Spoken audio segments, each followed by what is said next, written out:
Sama kalau anak dengan ibu, ibu tidak pernah berhenti memberi kasih sayang terhadap anaknya. Cuma kadang anak yang tidak mampu merasakan nikmat kasih sayang ibu. Kenapa?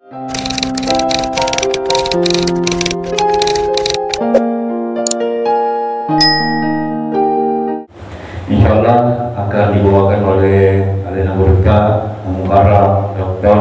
Kiai Haji Ruslan Wahab LCMA. Perumpamaan mereka, orang-orang munafik dan orang-orang kafir, seperti orang yang menyalakan api.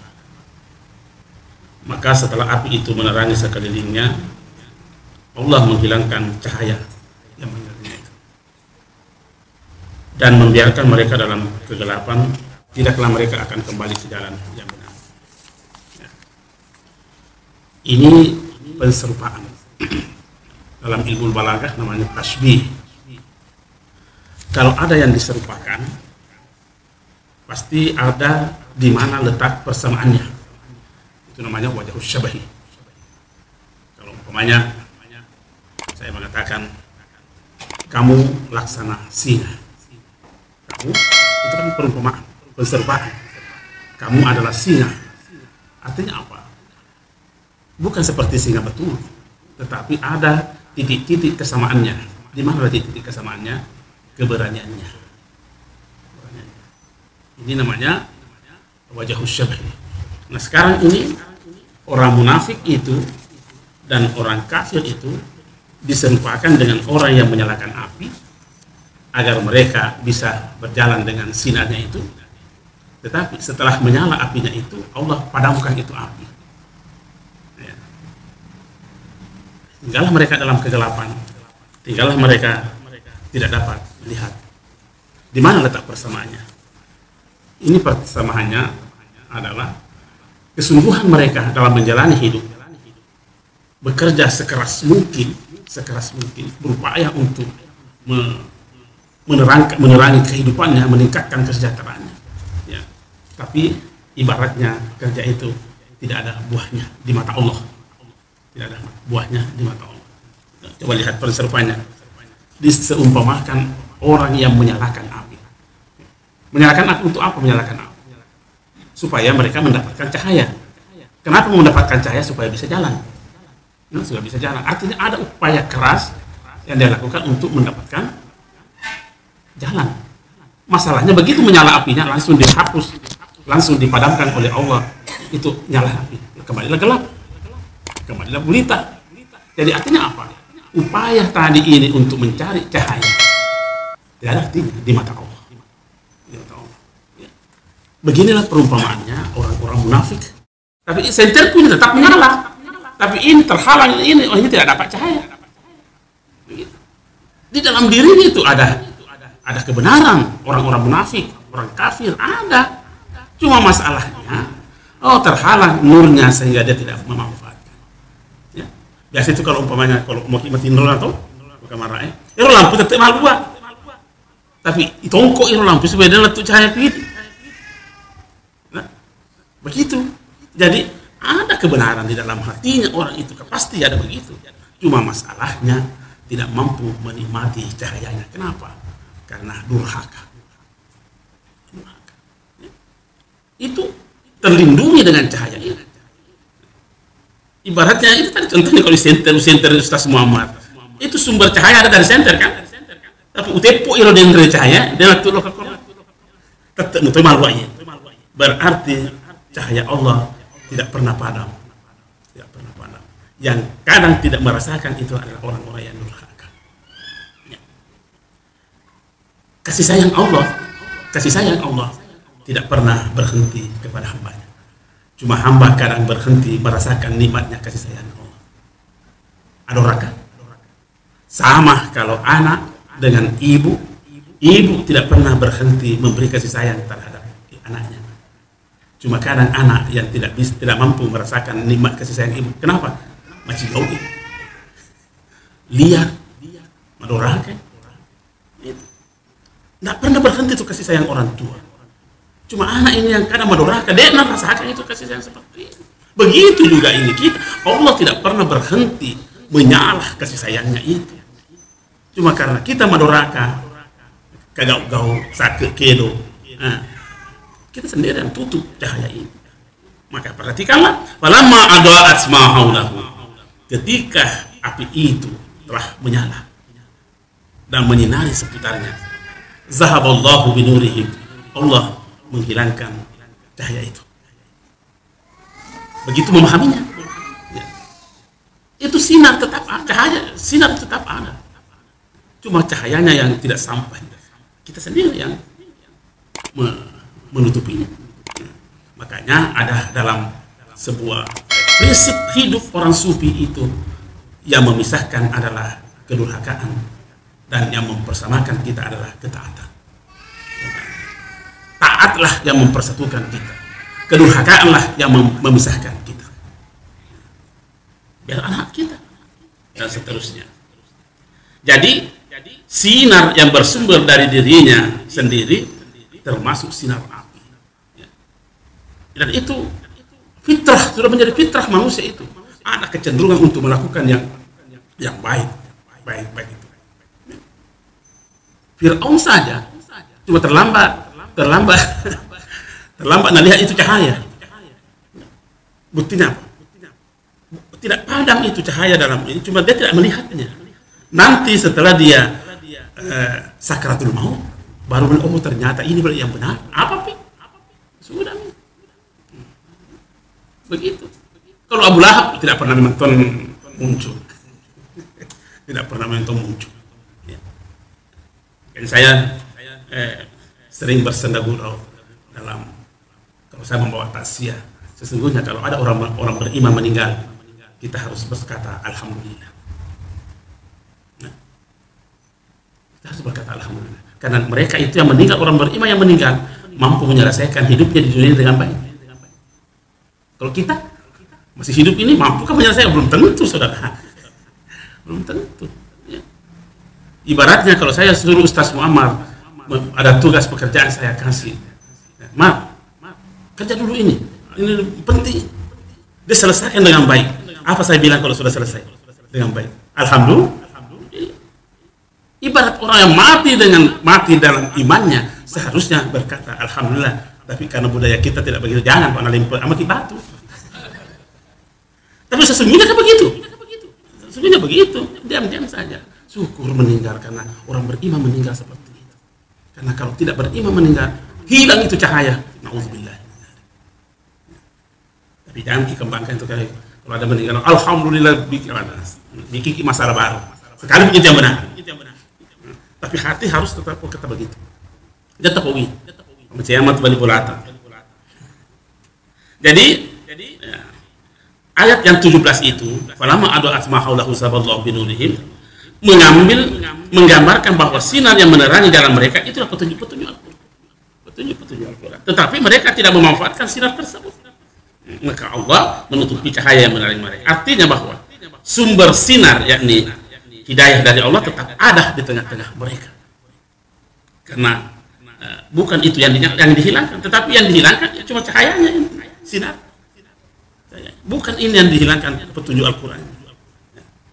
Bukan itu yang dihilangkan. Ya.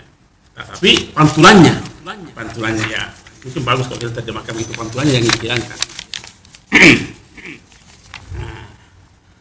Apa yang menyebabkan sehingga dihilangkan? Karena mereka lah yang melalaikan petunjuk-petunjuk Allah.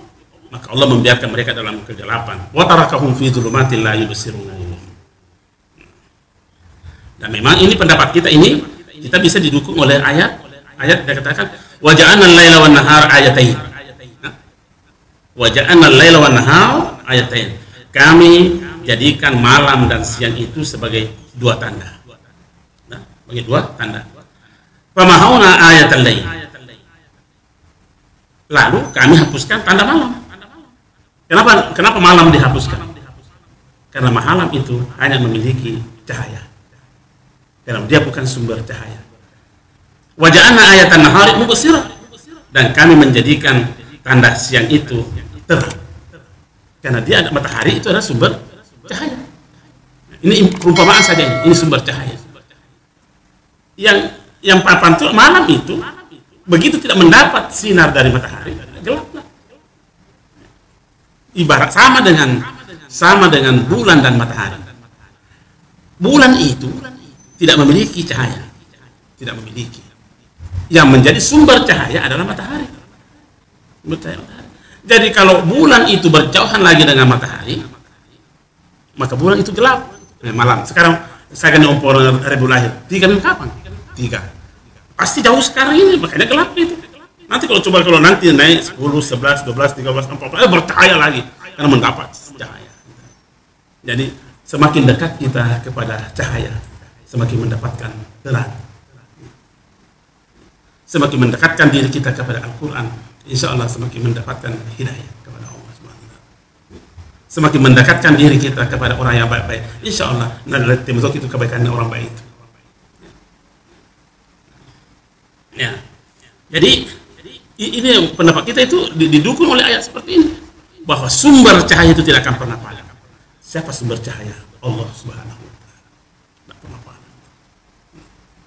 Kalau diumpamakan tadi, sumber kasih sayang itu adalah ibu, anak yang kadang membendung kasih sayang itu sehingga tidak sampai pada dirinya, hamba yang kadang membendung hidayahnya Allah sehingga tidak sampai pada dirinya. Nah, apa yang terjadi? Summum bukmun umyun fahum la yarji'un. Maka tidak bisa jalan karena tidak ada cahaya. Kenapa? Karena segenap potensi yang ada pada diri mereka tidak satu pun yang mendapat pantulan cahaya. Summum, mereka tuli, berarti telinga tidak mendapat pantulan cahaya. Sembarang itu dari telinga. Ya. Summum bukmun, bisu, tidak bisa mengeluarkan yang baik. Kenapa? Karena tidak pernah mendapat cahaya.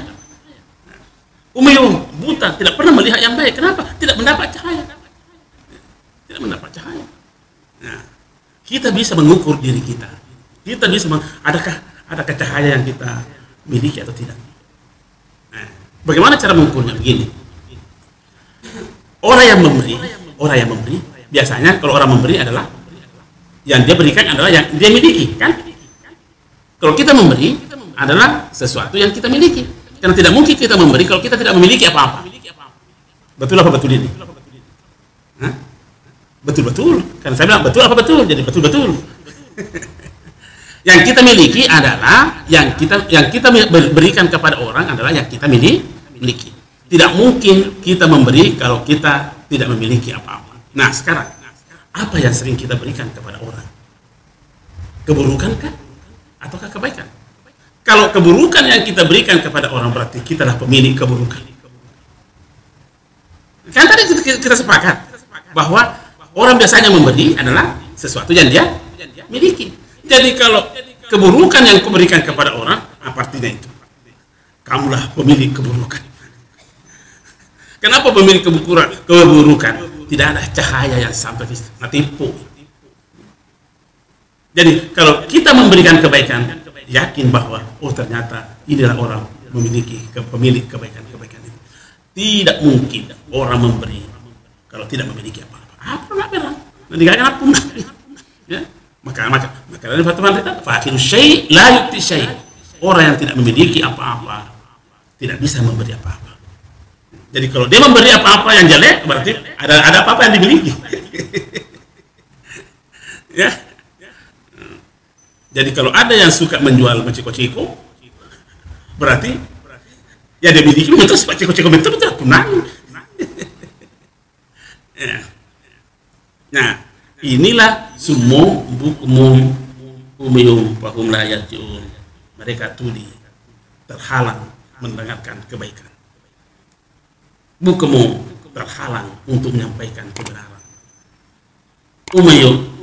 Umyun terhalang matanya melihat kebenaran, kebaikan. Kalau terhalang begitu, fahum la yubsirun, walau la yarji'un, tidak mungkin mereka lagi yarji'un. Apa itu yarji'un? Mau kembali ke mana? Karena di sini dikatakan, nah mereka tidak akan kembali ke jalan yang benar. Kalau kita mengatakan kembali ke jalan yang benar, pernahkah kita berada pada jalan yang benar? Karena kita kembali. Oh pernah. Kapan kita berada pada jalan yang benar? Ketika Allah berkata, alastu birabbikum, Kita berkata, kalau bala syahidna. Iya ya Allah, kami mempertuhankan Allah. Wah, itu yang benar. Berarti masih ada cahayanya. Sekalinya hidup. Wah, pedih. Ya. Nah, kalau kita mau menganalisa, sebenarnya potensi manusia untuk menjadi baik sungguh sangat besar. Potensi manusia untuk menjadi orang baik sangat besar. Kenapa? Dia berasal dari sesuatu yang benar. Rohnya dari roh Tuhan yang ditiupkan kepadanya. Apakah bukan sesuatu yang baik itu? Tanah adalah makhluk Allah yang suci. Dan bahkan dikatakan bumi inilah yang paling sabar makhluk Allah di muka bumi ini. Timur terjadi mana buktinya? Coba lihat, bumi tidak pernah mengeluh sekalipun orang berbuat apapun di atas bumi ini. Dan bahkan selalu berkata, itu bukan siksaan saja, tapi ini adalah nikmat dari Allah. Bayangkan sabarnya itu. Jadi potensi manusia untuk menjadi orang baik sungguh sangat besar. Roh kehidupannya dari Allah, materialnya dari tanah yang suci. Kalau begitu, kapan ke manusia ini masalah salah? Kapan mulai? Manusia itu mulai masalah salah. Minum dulu.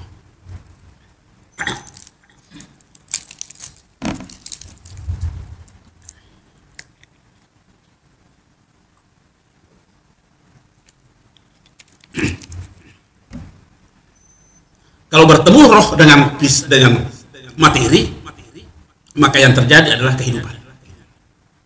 Kalau roh bertemu dengan materi, terjadi kehidupan. Ya, terjadi kehidupan. Kalau sudah ada kehidupan, maka yang muncul adalah keinginan, kemauan, kebutuhan. Nah, persoalannya keinginan kita itu jauh lebih besar dibanding dengan kemampuan yang kita miliki untuk menutupi kebutuhan itu. Nah, sebab menretanya mana? Muncullah itu kesalahan itu. Manusia kan mau semua ini karena keinginannya banyak dibanding kemampuan yang ia miliki untuk menyelesaikan keinginannya itu. Karena memang melakukan sesuatu yang tidak benar. Nah, sebab didorotoni oleh ngoa dan semacamnya. Disitulah terjadilah menjadi. Makanya Allah mengatakan, fahum la yarji'un, tidak akan kembali ke jalan yang suci. Dan suci. Jadi tidak akan kembali kepada Allah. Kemana nih? Jadi segenap potensi yang Allah berikan kepada manusia ini, yang kafir, yang munafik, itu tidak mendapat pantulan cahaya dari Allah Subhanahu wa Ta'ala. Makanya sering kita membaca itu ayat, irji ila rabbiki radiyatan mardiyah, kembalilah kepada Tuhan. Kita disuruh kembali. Kenapa disuruh kembali? Karena pernah di situ. Ya? Tidak mungkin kita disuruh kembali kalau tidak pernah kita di situ. Mar, kembali kok ke Pak Palu. Nah, tidak pernah dia ke Palu. Tapi kalau saya katakan, Mar, kembali kok ke Maros. Dia orang Maros. Pernah di Maros. Makanya irji'i itu perintah Allah. Surah apa kemarin itu? Surah Al-Fajr ya? Irji'i ila rabbiki radiyatan mardiyah. Pulanglah kepada Tuhanmu karena kau pernah di situ. Ya? Mardiyah dengan dalam rida. Fadkhuli fi ibadi wa dkhuli jannati. Oh, selamat datang karena kembali kepada Allah.